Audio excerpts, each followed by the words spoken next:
रक्षा मंत्री राजनाथ सिंह ने सेना के जज्बे, प्रतिबद्धता और साहस की सराहना की। उन्होंने कहा कि आप युद्ध जीतते हैं तो दुनिया देखती है।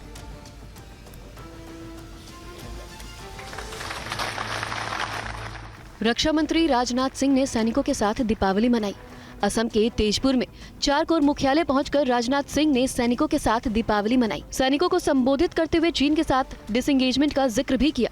उन्होंने कहा कि आपके शौर्य की वजह से ही LAC पर तनाव कम करने में बड़ी सफलता मिली है।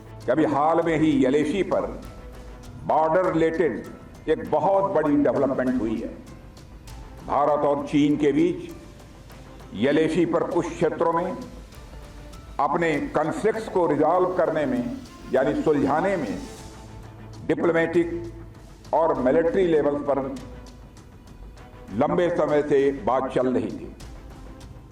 हम सबके लंबे प्रयासों के बाद LAC पर ग्राउंड सिचुएशन को रिजॉल्व करने में हम आपस में एक कंसेंसस पर पहुंच गए हैं। राजनाथ सिंह ने कहा कि यदि भारतीय सेना इस क्षेत्र में मजबूत है तो ये सब सिर्फ आप लोगों की वजह से है। आप सीमा पर अपने कर्तव्यों को निभा रहे हैं। और मैं कहना चाहता हूं, यह जो म्यूचुअल डायलॉग भी हुई है चाइना के साथ, वह इसलिए हो पाई है क्योंकि आपके शौर्य और पराक्रम का एहसास सभी को हुआ है।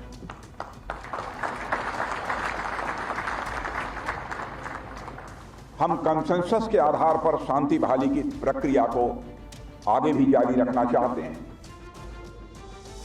पूर्वी लद्दाख में LAC पर डिसएंगेजमेंट की प्रक्रिया पूरी हो गई है। भारत चीन के सैनिक दीपावली पर एक दूसरे को मिठाई खिलाएंगे और डेपसांग में और डेमचोंग पे जल्द पेट्रोलिंग शुरू होगी।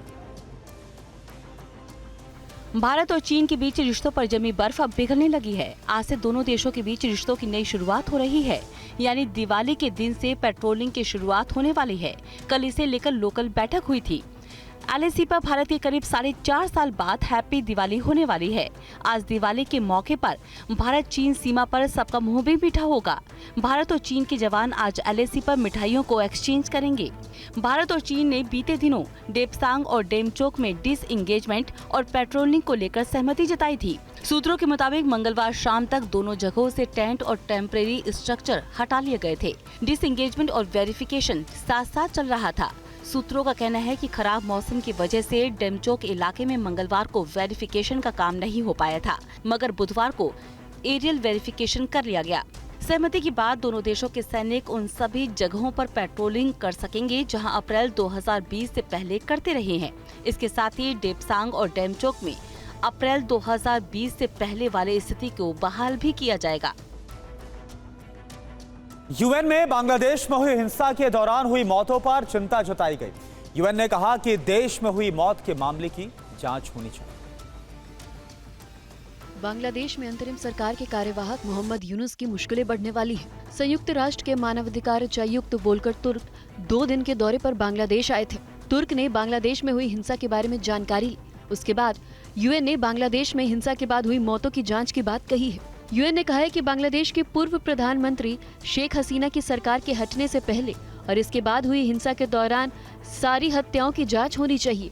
UN ने बांग्लादेश से साफ कहा है कि जितने भी मानवाधिकार उल्लंघन के मामले हुए हैं उसकी गहन जांच हो।